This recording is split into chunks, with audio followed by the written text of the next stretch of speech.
Hello everyone, welcome to the Cards of the Week with Climax Screwed. I'm the Night Shadow, and, well, I guess I'm the only person here. So yeah, this is for the week of May 18th to May 22nd. Let's just get into the cards.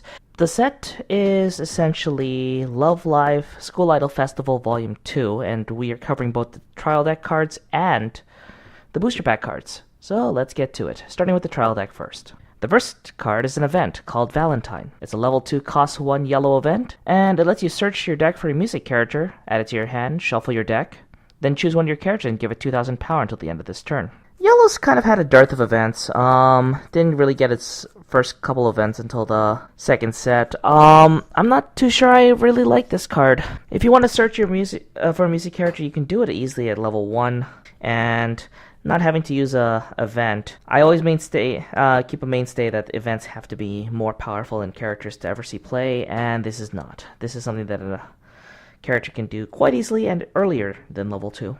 So, not really worth it. Then again, it is a trial deck card. Next card is the Sun by the Beach, Kosaka Honoka. Level 3 cost 2 yellow character with the music and swimsuit trait. If you have 3 or more other music characters, so it's basically 4 characters on stage, this card gains 1,000 power. And when this comes into play, you can heal 1. Level 3 in the trial deck, it doesn't actually have Climax synergy with any Climax. Well, that's nice. Solid healer. I think you'll have slightly better options searching for other things in the meta deck, but definitely in the Honoka only deck, this is a very nice heal. Solid and just generic, but it's there. Next card is Today is Umi's Day, Sonoda Umi. Level 2 cost 1 yellow character with the music and swimsuit traits. This is a backup for 2,500 at level 2.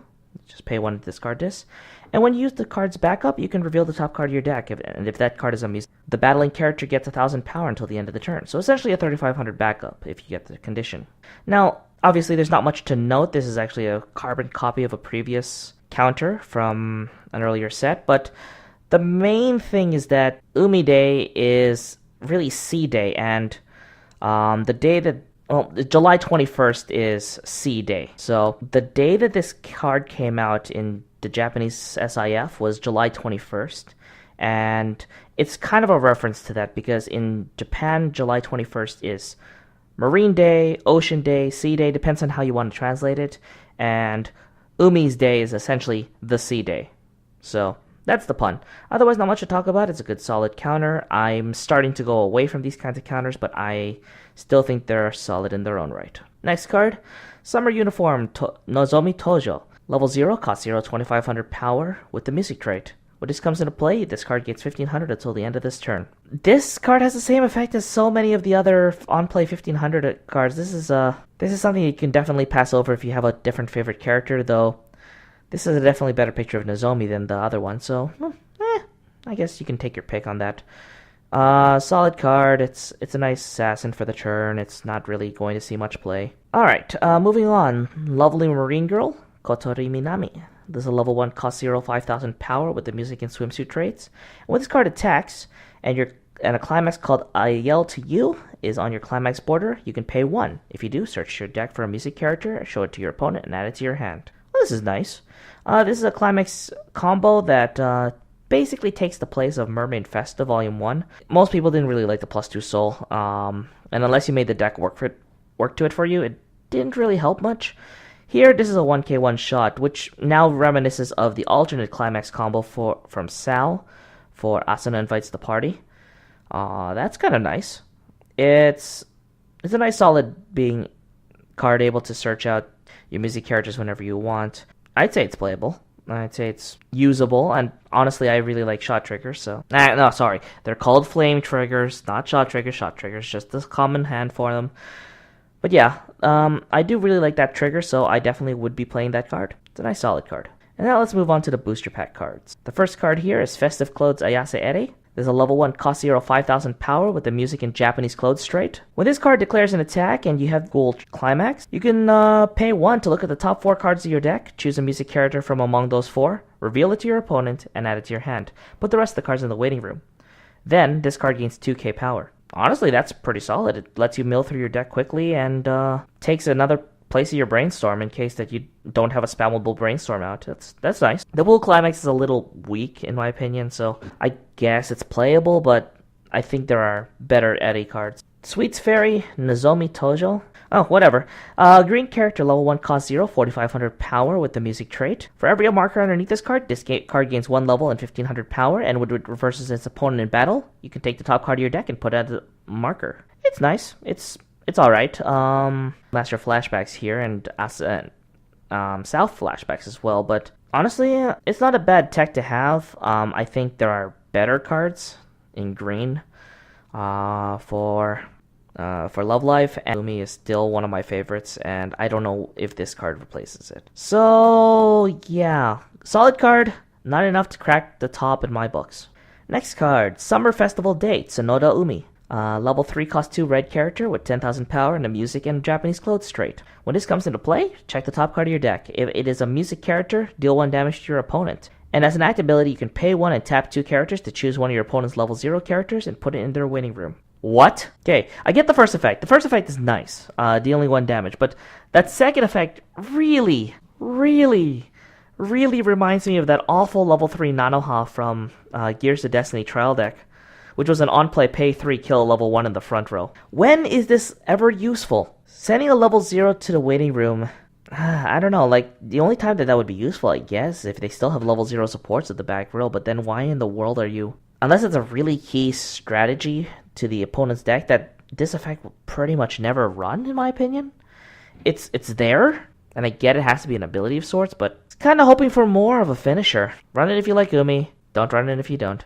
Alright, next card, Sweets Fairy, Kosaka Honoka. Level 2 costs 1 red character with 3,000 power and the music and sweets trait.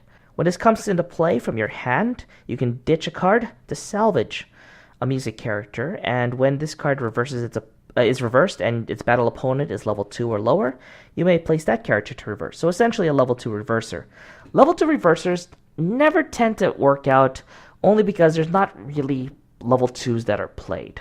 The on-play ditch to salvage is nice, and it's a nice way to basically get rid of a Climax late into your refresh cycle, but you're running Umi. You're running the Brainstorm Umi. Why wouldn't you? And because you're doing that, you're not going to be refreshing at level 2. So I don't really see the point of this card. It's kind of unfortunate because the 2 abilities are actually pretty good together. Alright, next card. Angel Nurse, Minami Kotori. Level 1 cost 0, red character with 500 power and the music and nurse traits. It gives a global 500 power to music characters, and when a card named Happy Maker Minami Kotori is placed from hand to your stage, and this card is standing, you can tap it and one of your other characters you can set to rest. If you do, choose 2 characters in your waiting room that are music trait and put them into your stock. Here's my main problem with it. It's 500 power. In the Japanese format, there are enough effects that give a character minus 500 power that you can essentially kiss this card's utility goodbye, and it's really costly to Encore. I don't like it for that particular reason. It also only works with Happy Maker Minami Kotori, so it's a solid card per se, but you don't really need more synergy for it to be good. I don't know. I wouldn't run this. That 500 power just really hurts, and I don't think I really like it that much. Alright, next card is Let's Do the Bond Dance Nya, Hoshizaro Rin. Level 1 costs 0, blue character with 4,500 power and the music and Japanese clothes trait. If you control 3 or more other music characters, this card gains 1,000 power. And when this card attacks and you have the Climax Rin secret in your Climax zone, this card gains 1,500 power and the following ability. When you reverse your opponent's character in battle, put it at the bottom of their deck. The Climax is a +2 soul, which generally means that you're wanting to plus off of it, and this isn't really a plus. The main benefit of this combo is that if you hit level 1 first, you can get rid of opponents' level 0s, and not really have a way for them to get rid of that late damage unless they heavy brainstorm, which honestly is a nice benefit for you because they have less stock to play characters with. On the downside, there are even better +2 souls that plus, like for example the Haneo +2 soul Climax combo from the first set that summons alpacas and other music characters to the stage. That's nice. This is not enough. It's solid enough for a Rin deck, but honestly, you have better options. I wouldn't run it, and Love Live has such a big set that, big card pool that you could probably find a replacement. If I'm thinking of one, I'm not quite remembering the card, but I think there's a level 1 Rin that does it a better job of keeping field than this. Anyways, moving on. Expert at goldfish scooping, Nishikino Maki. Level 1 cost 1, blue character with 6,000 power and the music and Japanese clothes trait. During your opponent's turn, this card gets 500 power for each character you control. That's a music trait. For every other character. So at most, this becomes an 8k during your opponent's turn, and this card cannot be reversed by your opponent's auto effect, so it can't be reversed into. That's nice. It's a solid 8k defense, and it allows you to essentially make a wall, which, well, using Love Live's capabilities is completely possible and gives them something that's nice. Lack of Encore does hurt this card, but it has a high enough power, and immunity to reversers just gives it a solid wall-like feeling. So, hey, I like it. It'll only last very long. It won't last very long at level 1, but for what it does, hey, I like the card. Next card is Christmas Feast Koizumi Haneo. This is a level 1 cost 0, 6,500 power with a blue character with music trait. When this card attacks, mill the top 2 cards of your deck. If one or more of those cards are climaxes, this card loses 2 soul until the end of this turn. This card is very interesting. If you hit level 1 first, you have an oversized costless character that if you hit a climax, you basically just don't attack with anything else and you keep your opponent at level 0, essentially starving them. If you don't hit a climax, then you have an oversized character with no downside. That's nice. This card has multiple uses, and even if you hit level 1 second, this is still an oversized costless, which is honestly pretty solid. And milling through your deck to not hit a climax essentially means that if you hit a climax with this, you're probably not triggering one. And with the amount of brainstorming that Love Live does in the first place, hitting a climax is definitely more rare or more controllable. Which, hey, to my opinion, I think that's a really good idea, and hey, one of the cuter Haneo pictures I've seen, so not bad. Next card, Festive Wear, Yazawa Nico. This is a level 3, cost 2 green character with 10,000 power, and the music and Japanese clothes trait. When this comes into play, you can heal 1, and when you play the Climax combo, Super Rare Chocolate, and you have this card in your front row, you can pay the cost, which is pay 1 and ditch card. If you do, choose a level 2 or lower character from your clock, and you can put it on any spot on your stage, and this card gains 3k until the end of this turn. The ability to heal twice is what sells this card for me. The treasure bar means that you don't have to run this card as a lot. You can run maybe 3 of the Nico and 2 of the Climax, but being able to heal 2 is very solid. There's quite a bit of level 2 characters that you would run, mainly supports, level supports, or other alternative attackers. And to Nico's credit, this is a card that you probably want to discard for because double healing is very solid, especially if one of those heals avoids anti-heal. So all in all, I'd say this card is playable. Alright, moving on. Summer Festival Date, Ayase Eri.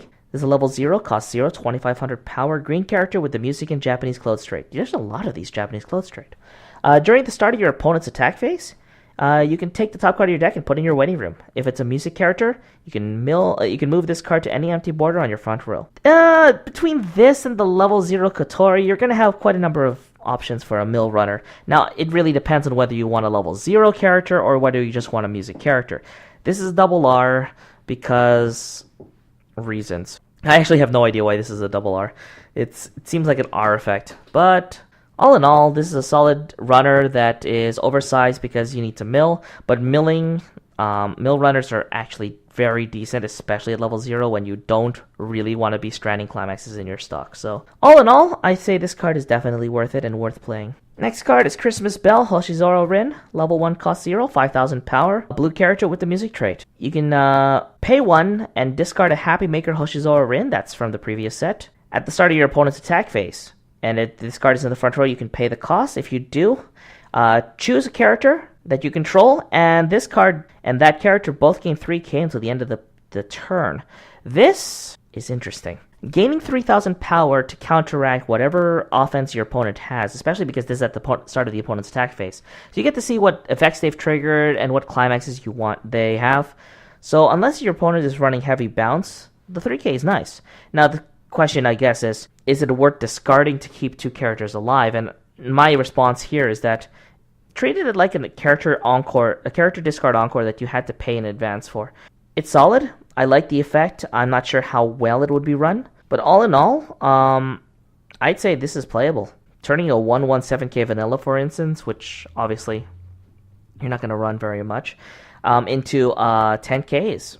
Solid, and anything with clock encore already or hand encore just makes this card seem even better.